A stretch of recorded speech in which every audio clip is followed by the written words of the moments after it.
Nanata di sa murag kani kaganina no, ningon man ko nga taas na to. Pero actually napagi pinakataas didto pero gatungtong na magyudaan ning silbi kay pahandig man siya no.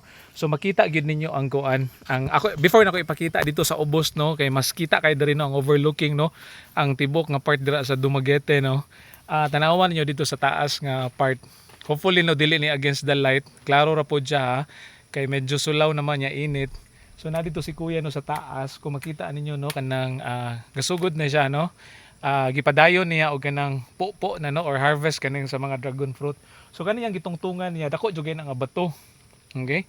Kasurihan lagi ni Kuya no kay diri nga part no handig kay ni diri unya nanata sa may tumoy nga part niya mga bato nga naa diri no is dagko jud guys nga tanan. So sila pod no ay ilang gibuhat kay dili man kayo matamnan ang kaning parte no nga di na aning mga dagko nga bato pero ningon siya nagamit ra pud nila no kay mo ilang gipatungtungan aning mga dragon fruit. In fact even kani atong gitindugan no kani dako jud kani nga bato pod and then sama no sa kanang gitungtungan po ni Kuya no nya makita ninyo no ang mga dragon fruit no nga naa sa nag kapot or nagkulapyot no anang kuan mga dagko nga bato. So ako ibalik no tanawan ninyo ang kuan, tanawan ninyo ang view no dito sa kuan kanang sa Dumaguete no. Hopefully maklaro ra niya kay kuan siya kanang init no.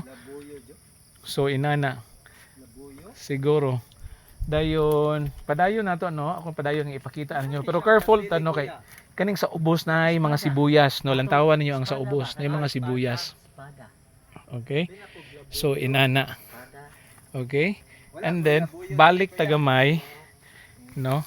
So kana ha lantawan ninyo tanawan ninyo ang kuan palibot. Okay, so atong papahawayon kadili po ni atong unsa nino kay murag niinit na mayo ni atong kamera nato no. Unya mobalhin ko dari kadali gamay. Okay, motungtong ta sa bato no ana to lantawan ninyo no ang overall nga palibot no. So man ilang mga muni ang baul diri no nga naa ang mga dragon fruit pero moingon ko no bason makabalik gyapon ta diri no sa sunod no basin makabalik ta diri nya makadala tag extra nga kuan ganing cellphone or ganing camera nato.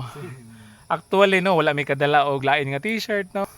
In fact nag-inform pa gani man kanang pero at least kadala kog tubig dayon hopefully makabalik ta diri usob pohon no. Atong pangayoon ni Lord nga makabalik ta usob og pohon diri no para makakuha ta og unsa ni kanang mga video kay nice good guys nga tanan diri o lantawa ra gud ninyo no ang palibot overall nga palibot. Okay, so inana okay so kita later no. Amping bye bye ang tanan, God bless.